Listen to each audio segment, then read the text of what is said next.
My next step on making my dress is so I've already done all of the darts and I've ironed them open.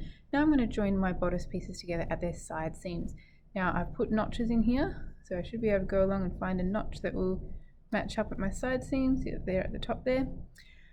So I'm going to pin these together with the right sides together. It's a bit hard to show you while holding a camera, but I'll be putting it this way, obviously making sure these match.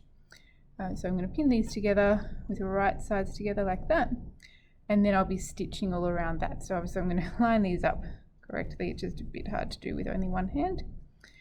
So pinning it down here, and then I'll be sewing it on my 1.5 centimeter seam allowance.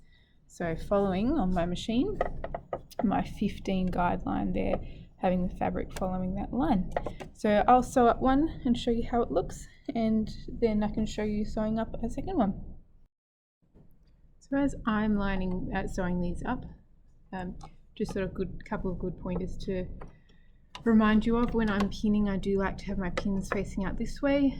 Technically you can sew over your pins when they're like this, but I prefer you not to. But it does also just mean that they're easier to take out as you go, and also you can sew all the way up to them, so they hold your fabric in place for a lot longer. And remembering that I have told you to sew on the 15 guideline, however, because I'm doing this in miniature, I'm actually sewing on the, I don't even know what guideline that is, it's probably a 1/2 inch guideline. So I'm sewing a little bit smaller.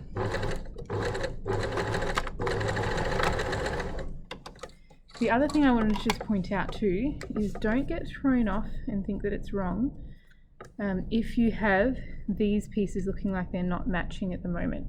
It's similar if you did the shorts in Year 9 textiles. People get really thrown off by that.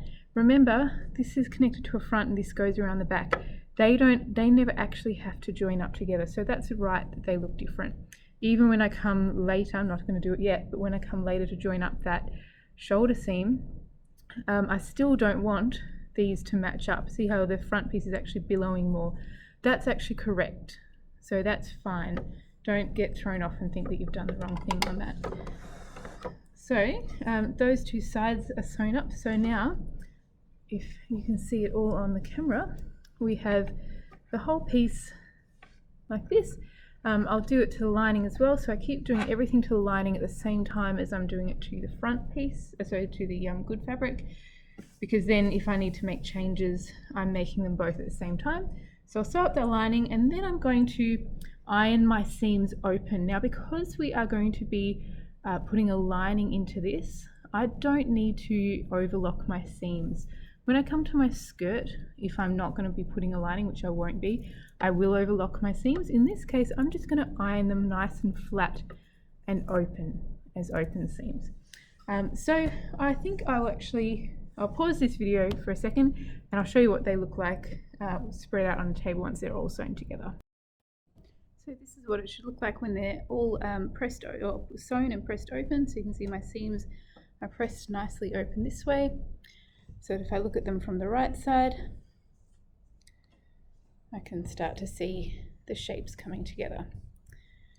Okay, so that is the step for sewing up your side seams. A nice quick one for this one, but do make sure that you are sewing it accurately, and that when you're pressing them open, you really do work to get that seam nice and flat and open. So that's all for your side seams. Bye.